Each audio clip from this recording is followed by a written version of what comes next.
First of all, I want to thank each and every person for coming today to this press conference. I believe House Bill 1317 is one of the more critical pieces of legislation this year at the state capitol.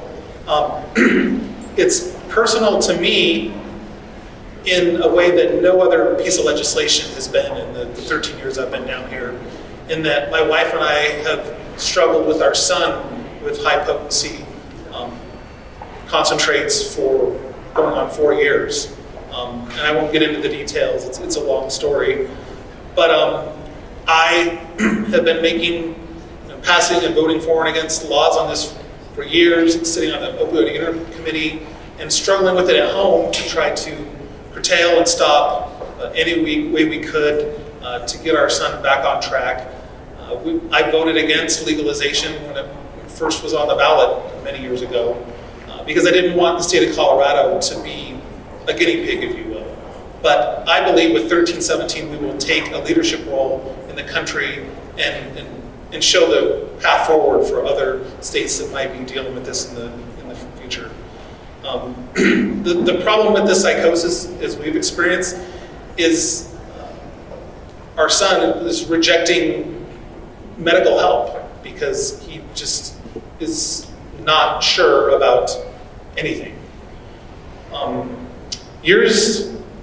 the years since legalization, Colorado's regulatory framework has failed to keep up with the evolution of the new products. The industry has changed, and we need to catch up with those changes. At the time Colorado legalized medical marijuana, the average potency of the plant was roughly 5%, and high-potency concentrates were hard to come by. Many of these products were not around at the time of legalization, back when my son was like 10, 11, 12. And we have responsibility to do the follow-up work to ensure their safety.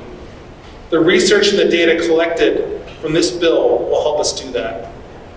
Colorado's most vulnerable populations are being harmed.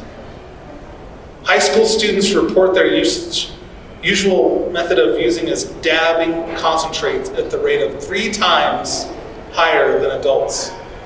And think about that. That's healthy teenagers. I wish I was a teenager again. I wouldn't have the aches and pains that I do. Healthy teenagers in the prime of their life are dabbing 3 times as much as older folks like us that do have aches and pains and are recovering from many things. The number of vehicle fatalities where marijuana was found to be in the driver's system has increased 135% between 2013 and 2017. So I just want to again thank all the folks involved with this legislation, the many hours of stakeholding and coming together in a bipartisan way to really help protect the youth of Colorado and their mental health. And with that, I'll hand off the mic to Tammy Wolbrick, a registered nurse.